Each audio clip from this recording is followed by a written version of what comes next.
लोक में ही सुनी जा सकती है। इसलिए हनुमान जी ने भगवान से कह दिया, राम जी जब तक आपकी कथा इस पृथ्वी पर है तब तक मैं आपके साथ नहीं जाऊंगा। और हनुमान जी अब भी धरती पर विराजमान है। जहाँ जहाँ राम कथा होती है, भगवान कृष्ण की कथा होती है, हनुमान जी विराजमान हो जाते हैं। तो बोले महाराज उन ऋषियों ने विचार किया कि हम जाकर के धरती पर सत्संग करते हैं, लेकिन सत्संग कैसे होगा?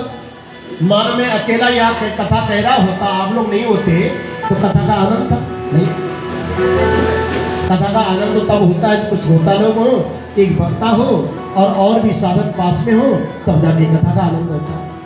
अकेला कोई कथा कह रहा है, किसको सुनाएगा और कौन सुनेगा?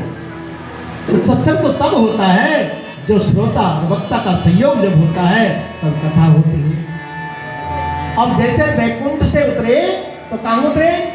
बद्रिकाश्रम क्षेत्र में, जहाँ नारायण भगवान की तपस्वी है, उस क्षेत्र में आकर के वो रुके और जैसे विचार कर रहे थे कि कोई वैसा बंदा, ऐसा कोई व्यक्ति मिल जाए जो सुनाने वाला या सुनने वाला मिल जाए, या तो कोई सुनने वाला मिले या सुनाने वाला मिले। तत्र नारदम, उन्हें नारद जी दिखाई दी। बोले अच्छा ये अच्छी बात हो गई, नारद जी मिल गई, या तो नारद जी कथा सुनाएंगे या सुनेंगे। और जैसे पास में आए, नारद जी के पास में वो लोग आए, सनत सनंदन सनातन संत कुमार, उन्होंने देखा नारद जी का मुख मलिन पड़ा हुआ है और मानो स्थिति ऐसी है जैसे किसी का सब कुछ लुट जाए,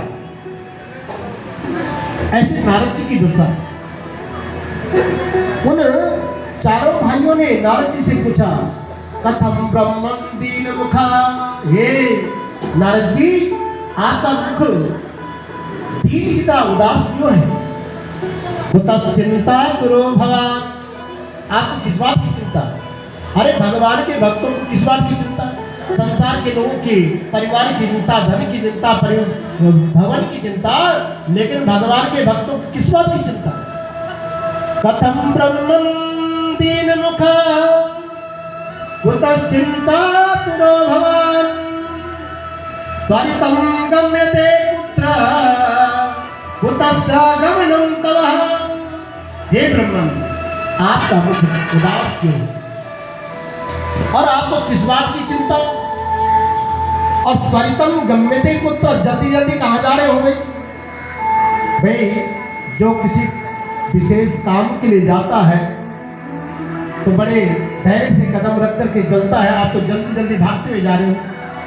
त्वरितम गम्यते पुत्रः तस्य गमनं तव, और आपका आगमन कहाँ से हो रहा है आप हमें बताओ।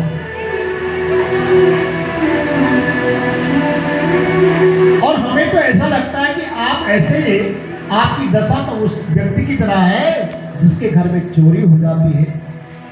गतवित्तो यथा जना, जिसका धन लुट जाए और वो व्यक्ति जैसे उदास हो जाता है, वो दशा आपकी दिखाई दी नारद जी।